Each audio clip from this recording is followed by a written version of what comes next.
Dans cette séquence, nous allons aborder la mucoviscidose et la médecine prédictive.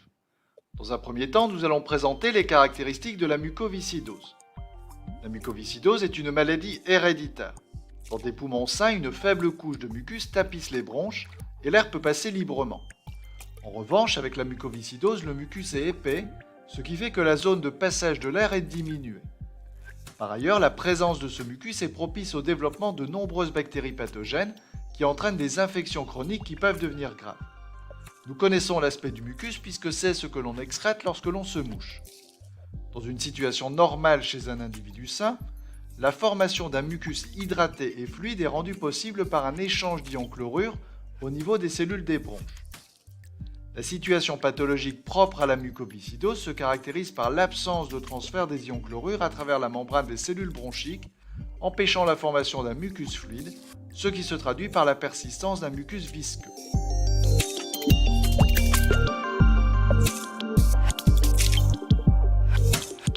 Le schéma qui est présenté ici permet d'appréhender les étapes qui permettent la formation d'un mucus fluide chez un individu sain.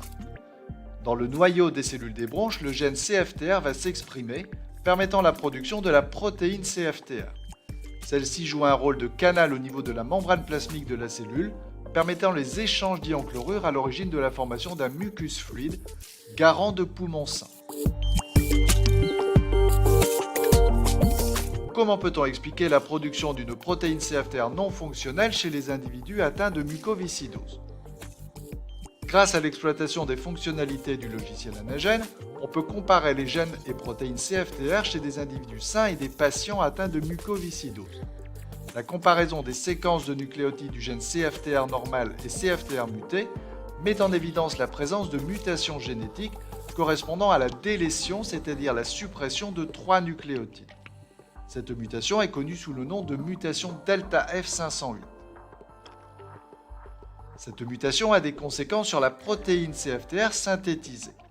En effet, on constate une disparition de l'acide aminé phénylalanine, ce qui entraîne un décalage de tous les acides aminés suivants dans la protéine CFTR mutée.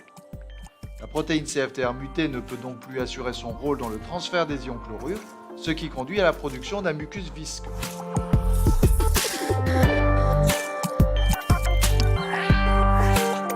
Il existe des molécules capables dans une certaine mesure de traiter la mucoviscidose. Il s'agit soit du lumacaftor qui permet la multiplication de la protéine CFTR, soit de l'ivacaftor qui permet l'ouverture de la protéine canal.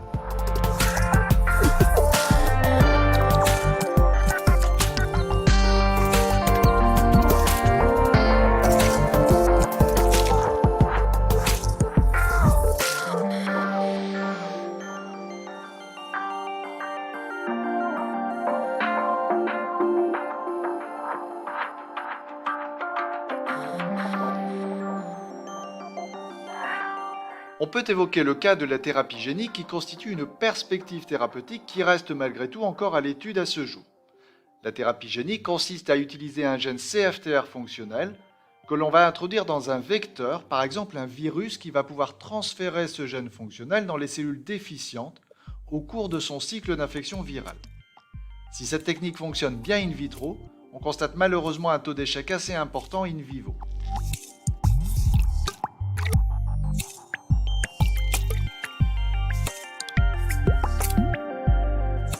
Nous allons étudier maintenant le mode de transmission héréditaire de la mucoviscidose.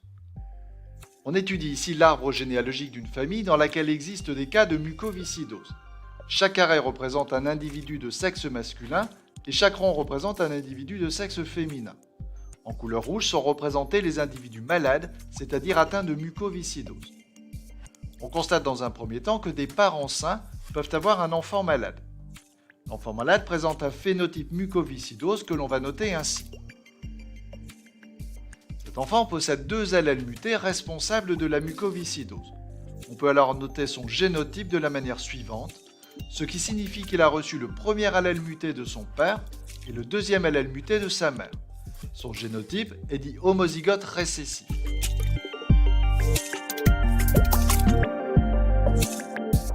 Le père présente un phénotype sain, mais il est vecteur d'un allèle muté.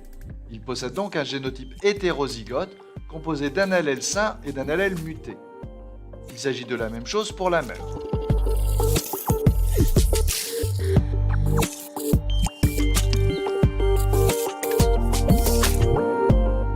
Dans la suite de cette étude, on s'intéresse à cette famille et en particulier à l'évaluation du risque pour le bébé qu'attend ce couple d'être atteint de mucoviscidose.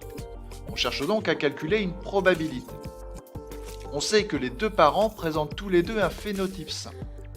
Dans la mesure où le père est issu d'une famille dans laquelle il existe des cas de mucoviscidose, il y a un risque que le père soit vecteur d'un allèle muté.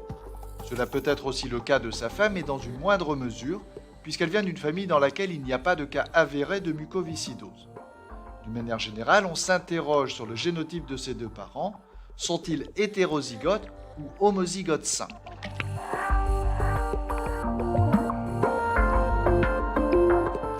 Nous allons évaluer dans un premier temps la probabilité que le père soit hétérozygote. Nous devons revenir pour cela aux allèles potentiellement transmis par ses parents 1 et 2 que l'on appellera les grands-parents. On sait qu'ils sont tous deux hétérozygotes, c'est-à-dire qu'ils peuvent chacun transmettre soit l'allèle sain, soit l'allèle muté. On présente dans ce tableau les différentes combinaisons possibles entre les gamètes des grands-parents. Les ovocytes de la grand-mère peuvent contenir soit un allèle sain, soit un allèle muté. C'est la même chose pour les spermatozoïdes du grand-père. La rencontre aléatoire d'un ovocyte et d'un spermatozoïde donne une chance sur 4 d'être homozygote sain, une chance sur 4 d'être homozygote muté et 2 chances sur 4 d'être hétérozygote. Mais on sait que le père n'est pas atteint de mucoviscidose et qu'il ne peut donc pas posséder un génotype homozygote muté. Il faut donc supprimer de notre calcul de probabilité ce cas de figure. Dans cette situation, la probabilité pour le père d'être hétérozygote est donc de 2 chances sur 3.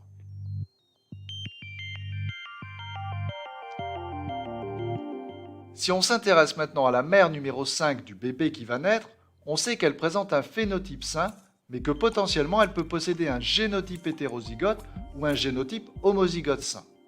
Cette dame vient d'une famille dans laquelle il n'existe pas de cas avérés de mucoviscidose. Par conséquent, sa probabilité d'être hétérozygote sans antécédents familiaux est de 1 chance sur 40, correspondant à la probabilité dans la population française. On va donc s'intéresser au cas du bébé qui va naître. Quelle est la probabilité que le fœtus soit atteint de mucoviscidose, c'est-à-dire quelle est la probabilité que son génotype soit homozygote muté ?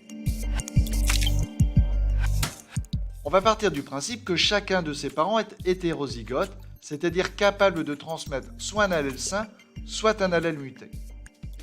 Dans ce cas de figure, il existe une possibilité de génotype homozygote muté. Sa probabilité est de 1 sur 4.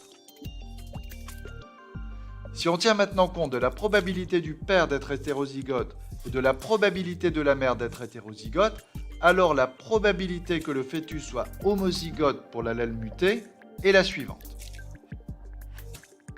P est égal à 2 tiers, c'est-à-dire la probabilité du père d'être hétérozygote, multiplié par 1 sur 40, c'est-à-dire la probabilité de la mère d'être hétérozygote, multiplié par 1 sur 4, c'est-à-dire la probabilité que le fœtus récupère les 2 allèles mutés de ses parents.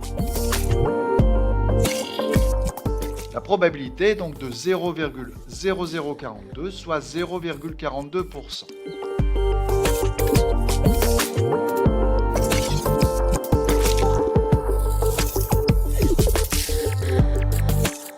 Pour terminer, on peut imaginer une autre situation de médecine prédictive en présentant le cas de cette même famille, mais ayant eu auparavant une fille atteinte de mucoviscidose.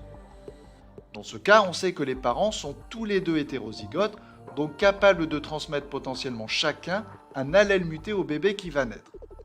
Ici, leur probabilité d'être hétérozygote est certaine, c'est-à-dire égale à 1.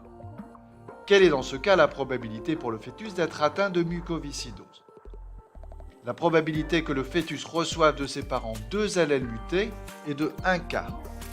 On peut donc refaire les mêmes calculs que précédemment.